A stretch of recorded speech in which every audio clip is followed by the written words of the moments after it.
ओम श्री सद्गुरुनाथ भगवान की जय. गुरु शिष्य संवाद प्रकरण दुसरे. विचारणा, भूमिका व जिज्ञासू भक्तिधर्म. शिष्य: महाराज, आता मला आत्मज्ञानाचा बोध करावा. सद्गुरू: आम्ही तुला आत्मज्ञानाचा बोध करू, पण आधी तू कोण आहेस हे तुला माहीत आहे का? शिष्य: मी नामरूपात्मक आकारी देह आहे. अवस्था जागृती, वाणी वैखरी. सद्गुरू: तू आकारी नामरूपात्मक जडदेह नसून त्याचा जाणता आहेस.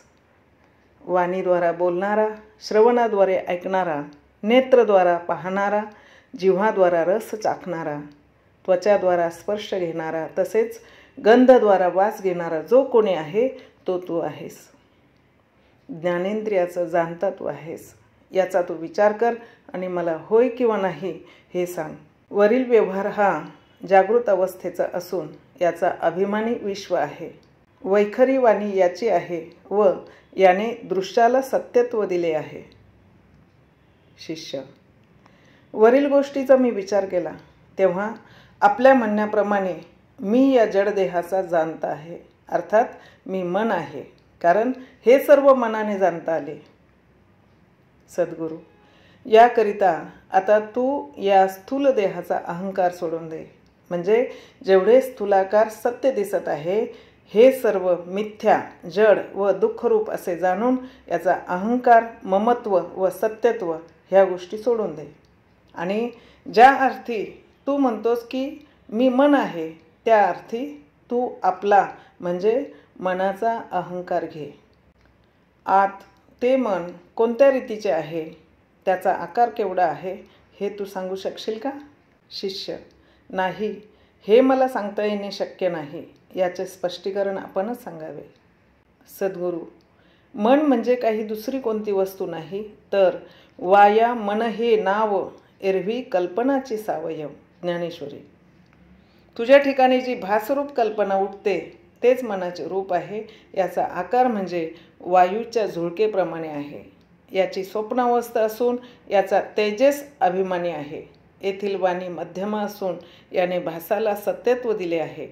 आता हे कल्पनारूपी मन मी आहे असे तू म्हणालास तेव्हा हे कल्पनारूपी मन सर्व काळ असते का?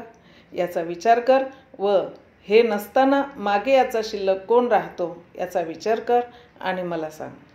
शिष्य: याप्रमाणे मी विचार केला तर खरोखर आपल्या म्हणण्याप्रमाणे कल्पना ही सर्व काळ नसून ती उठते व मावळते.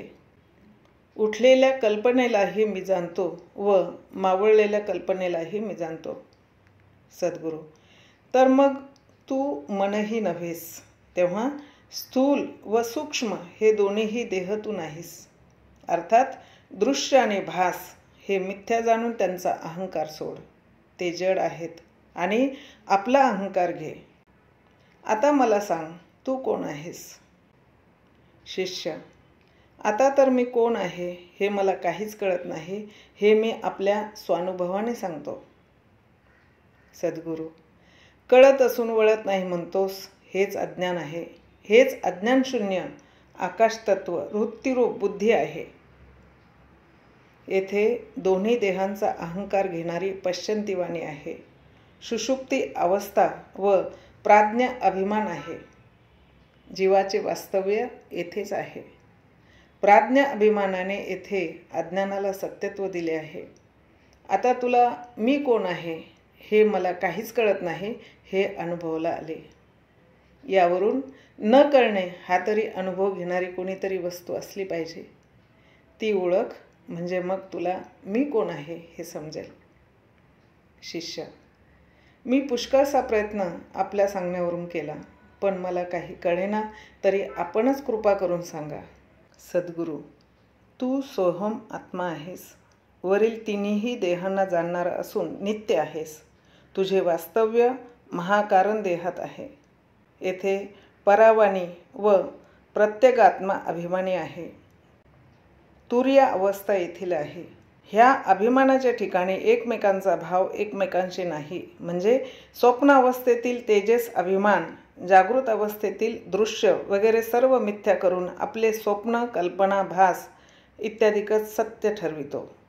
त्याचप्रमाणे सुषुप्ती अभिमानी प्राज्ञ हा तेजसासह त्याचे कार्य मिथ्या करून आपलेच सत्य करिता व ह्यालाही मिथ्या करून जागृत अभिमानी विश्व आपले सत्य ठरवितो.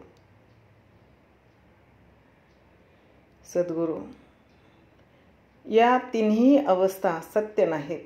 या तिन्ही अवस्थाला तू जाणणार आहेस. म्हणून तिन्ही अवस्था अनित्य आहेत व तू नित्य आणि साक्षी आहेस. यासाठी तू आता आपला अभिमान घे व ह्या तिन्ही देह अभिमानांचा त्याग कर. सोहम तत्वाचा अभिमान घेतला म्हणजे तूच ब्रह्मरूप होशील. याला प्रमाण एकनाथी भागवतात सुद्धा आहे. अहंकार धरिजे सोहमपण, तै चित्ती प्रगटे चैतन्य घन. मग मनही होई उन्मन, बुद्धीचा निश्चय पूर्ण ब्रह्मी. नाथ भागवत. शिष्य: महाराज, मी सोहम आत्मा आहे. तसेच तिन्ही देहांचा जाणता व तिन्ही अवस्थांचा साक्षीभूत आहे. हे सर्व शब्दानुभवाने कळले, परंतु चित्त तद्वत का राहत नाही हे कृपा करून सांगा. सद्गुरू: तुझे चित्त द्वैतभेदाच्या ज्ञानाने व विषयभोग भोगल्याने फार मलिन झाले आहे.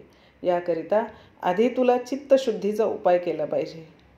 शिष्य: तर मग चित्तशुद्धीचे उपाय कोणते आहेत ते सांगा. सद्गुरू: नामस्मरण, ध्यान, श्रवण, मनन, निधिध्यास हे विवेक वैराग्ययुक्त केले असता चित्तशुद्धी होते. शिष्य: मग नामस्मरण, ध्यान इत्यादी तरी कसे करावे हे स्पष्ट सांगा. सद्गुरू: तुला जो परमात्म स्वरूपाचा शब्द ज्ञानाने अनुभव आला आहे त्याचे वारंवार स्मरण करणे, त्याचेच ध्यान करणे, त्याच्याच बुद्धीचे ठिकाणी पूर्ण निश्चय होण्याकरिता वेदांत ग्रंथांचे श्रवण मनन केले पाहिजे व वेदांत ग्रंथ, भागवत, ज्ञानेश्वरी हे ग्रंथ श्रद्धेने विवेकयुक्त वाचले पाहिजेत. याप्रमाणे शब्द ज्ञान निरूपण प्रकरण 2 समाप्त.